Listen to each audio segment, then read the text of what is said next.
कि उसे प्यार करता है, इसलिए लाया कि खुद तो अपनी लुगाई को कुछ कह नहीं पाता, मुझसे कहलवाना चाहता है। भाई मर्द के बच्चों तो खुद बोलो अपनी लुगाई को, वहां सबकी टैं बोल जाएगी। कई बार तो मुझे ऐसे लगता है जैसे इस देश के पतियों ने मुझे सुपारी दी हुई हो कि हम तो कुछ नहीं कहेंगे, तू कह दियो हमारी तरफ से। या देखा जाए तो इस देश के पतियों का मैं अम्बेडकर हूं। ये बेचारा शोषित समाज जो आज तक ऊपर नहीं उठ सका, इसको मेरे जैसे ही संतों की आवश्यकता है। इस देश के पतियों को एक संत मिला है, इसके लिए उसका स्वागत कर सकते हैं।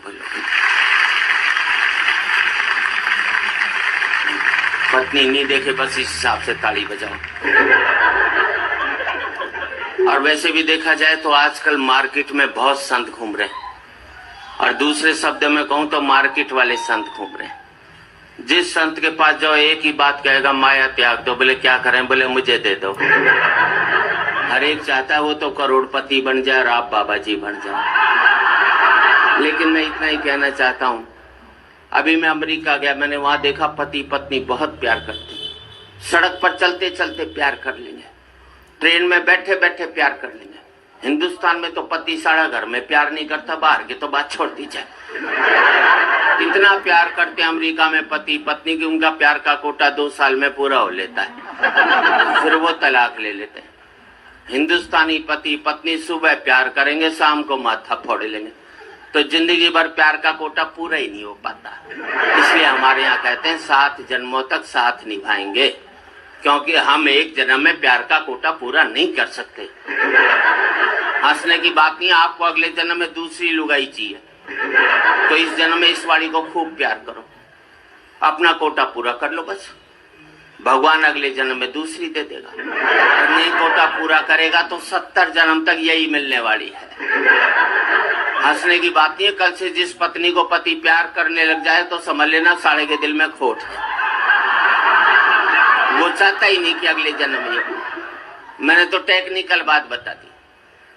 अच्छा, मैंने रिसर्च की कि इस देश में पति पत्नी से डरता क्यों? हमें जितनी भी ताकतें मिलती हैं सब औरतों से मिलती है। पैसा चाहिए लक्ष्मी जी के पास जाओ, बुद्धि चाहिए सरस्वती जी के पास जाओ, ताकत चाहिए दुर्गा जी के पास जाओ, आदमी के पास छोड़ा क्या? मेरे समझ में नहीं आया। हमारे शंकर भगवान विष्णु भगवान बिल्कुल खाली बैठे, एक पावर नहीं दोनों के पास में, जिसे कहते हैं ना मिनिस्टर विदाउट पोर्टफोलियो। इसलिए एक जाकर बेचारा पहाड़ पर बैठ गया, और कपड़े भी कितने दिए पहनने को, देखो इसे, गले में सांप और डाल दिया। थोड़ी कसर बची थी तो जटा से गंगा और निकलवा दी ठंड के अंदर। पीने को मांगा तो विष पिला दिया। ऐसे में आदमी तांडव नहीं करेगा तो क्या बांसुरी बजाएगा? दूसरे को शेषनाग पर लिटा दिया, वो भी समुन्द्र में दूर दूर तक पीने का पानी भी नसीब नहीं हो सकता। अच्छा, दोनों बेचारे आपस में रोना भी नहीं रो सकते कि एक पहाड़ पर बैठा एक सागर में लेटा है, वरना दुखी पति आपस में बात करके मन हल्का कर लेते।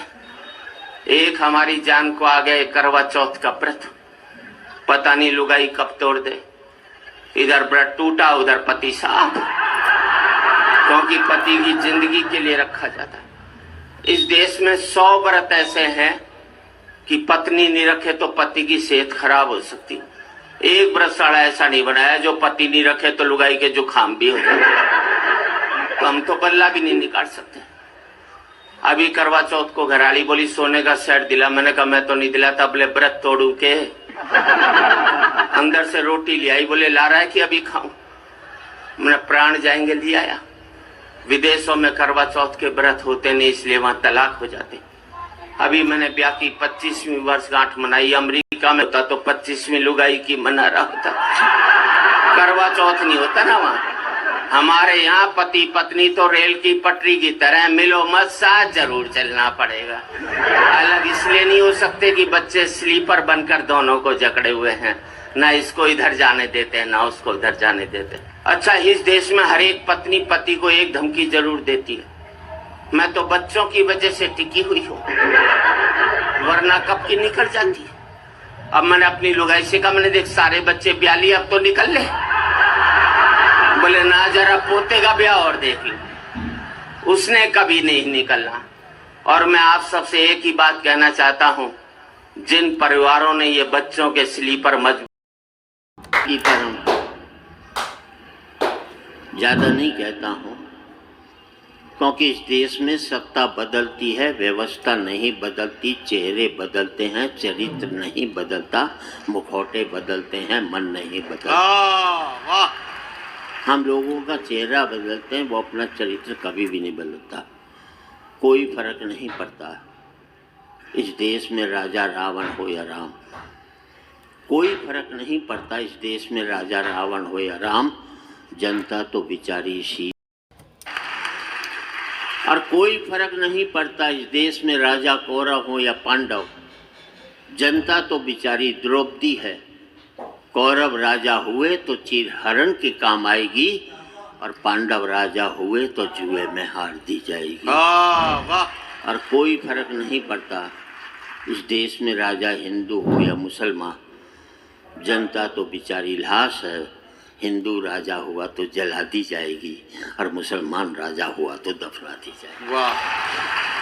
मुझे भी किसी ने कहा तुम भी चुनाव लड़ लो। मैंने कहा मैं नहीं लड़ता। बोले क्यों नहीं लड़ते?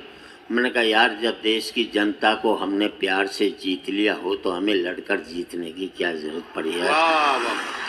हम लोग तो प्यार से जीते। मैं हरियाणा का हूँ साहब।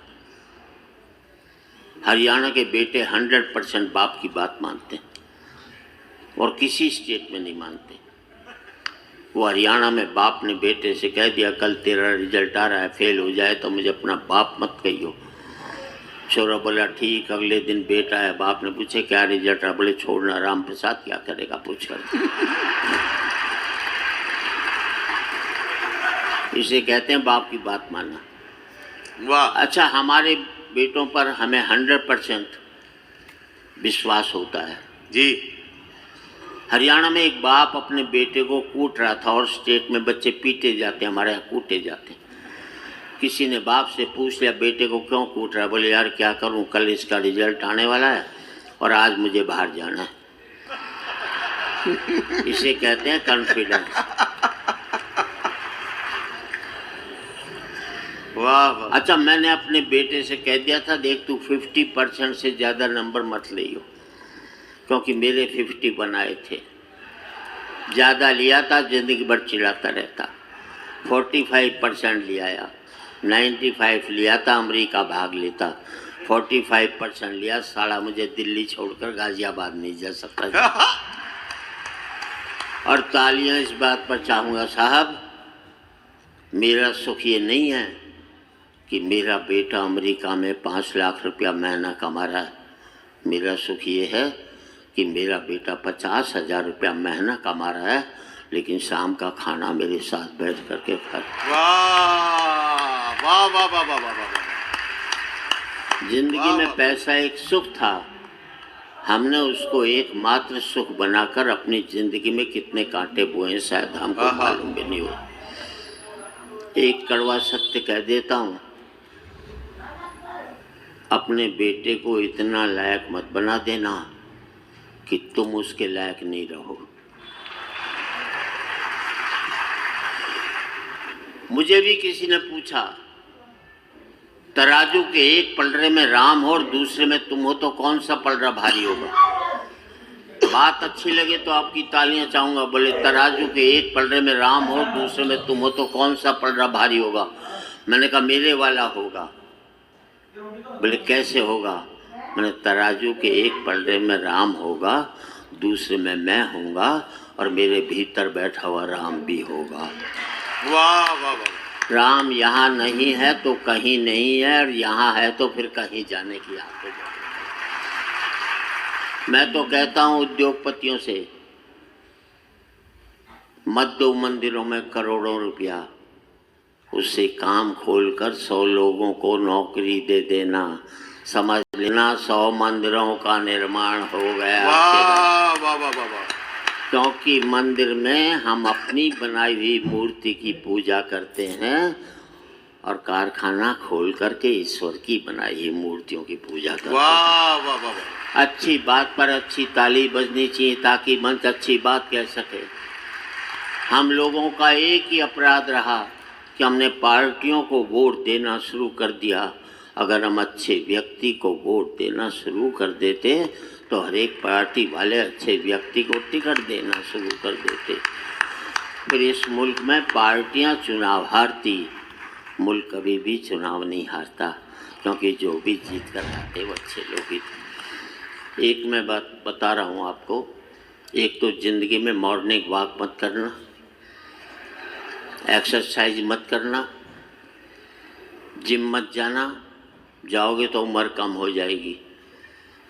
रिसर्च वर्क है, घोड़ा दौड़ता है 20 साल जिंदा रहता है। अजगर पड़ा